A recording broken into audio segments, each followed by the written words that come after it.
जय श्री राम मित्रों। मित्रों,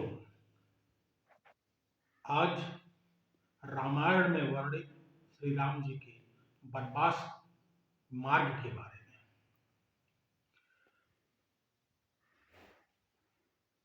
तमसा नदी अयोध्या से 20 किलोमीटर दूर है। तमसा नदी यहाँ पर उन्होंने नाव से नदी पार की। श्रृंगेश्वरपुर तीर्थ प्रयागराज से 20-22 किलोमीटर दूर वे श्रृंगेश्वर पहुंचे, जो निषाद राजगुह का राज्य था। यहाँ पर गंगा के तट पर उन्होंने केवट से गंगा पार करने को कहा था। श्रृंगेश्वर को वर्तमान में सिंगरौर कहा जाता है। कुरई गांव सिंगरौर में गंगा पार कर श्री राम कुरई में रुके थे। प्रयागराज कुरई से आगे चलकर श्री राम अपने भाई लक्ष्मण और पत्नी सीता सहित प्रयाग पहुंचे थे। कुछ महीने पहले तक प्रयाग को इलाहाबाद भी कहा जाता था।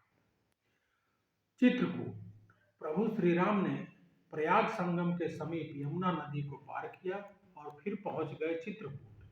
चित्रकूट वह स्थान है जहां राम को मनाने के लिए भरत अपनी सेना के साथ पहुंचते हैं, तथा जब दशरथ का देहांत हो जाता है, भरत यहाँ से राम की चरण पादुका लेकर उनकी चरण पादुका अपने सर पर रखकर वापस आए और चरण पादुका को सिंहासन पर रखकर राज्य करते हैं। सतना चित्रकूट के पास ही सतना मध्य प्रदेश में स्थित अत्रि ऋषि का आश्रम है।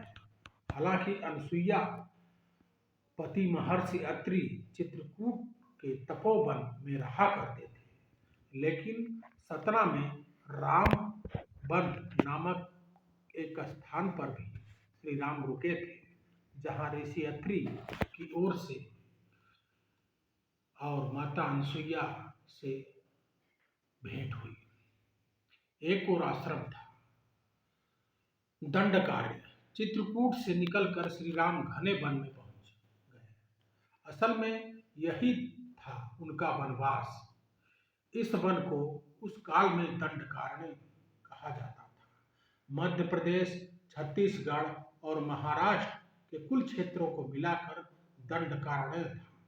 दंडकारण्य में छत्तीसगढ़, उड़ीसा एवं आंध्र प्रदेश राज्यों के अधिकतर हिस्से शामिल हैं। दरअसल उड़ीसा के महानदी के इस पास से गोदावरी तक दंडकारण्य का क्षेत्र फैला हुआ था। इस दंडकारण्य का ही हिस्सा आंध्र प्रदेश का एक शहर भद्राचल गोदावरी नदी के तट पर बसा। यह शहर सीता रामचंद्र मंदिर के लिए प्रसिद्ध है। यह मंदिर भद्रगिरि पर्वत पर है। कहा जाता है कि श्री राम ने अपने वनवास के दौरान कुछ दिन भद्रगिरि पर्वत पर ही बिताए थे।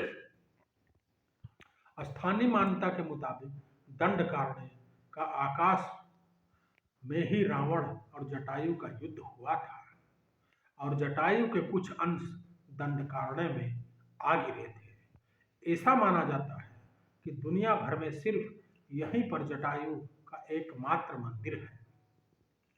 पंचवटी नासिक दंडकारण्य में मुनियों का आश्रम है। मुनियों के आश्रमों में रहने के बाद श्री राम अगस्त मुनि के आश्रम गए। यह आश्रम नासिक के पंचवटी क्षेत्र में है, जो गोदावरी नदी के किनारे बसा है। यहाँ पर लक्ष्मण ने शूर्पणखा की नाक काटी थी। राम लक्ष्मण ने खरदूषण के साथ युद्ध किया था। गिद्धराज जटायु से श्री राम की मैत्री भी यहीं हुई थी। वाल्मीकि रामायण अरण्य कांड में पंचवटी की मनोहर वर्णन मिलता है। सर्वतीर्थ नासिक क्षेत्र शूर्पणखा, मारीच, खर एवं दूषण के वध के बाद ही रावण ने सीता हरण किया और जटायु का भी वध किया था।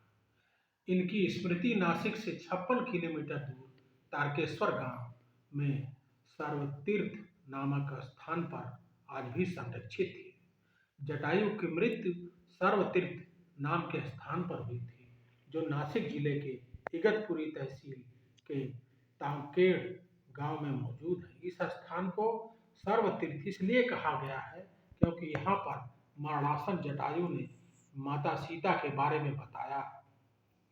राम जी ने यहाँ जटायु का अंतिम संस्कार करके पिता और जटायु का श्राद्ध तर्पण किया था।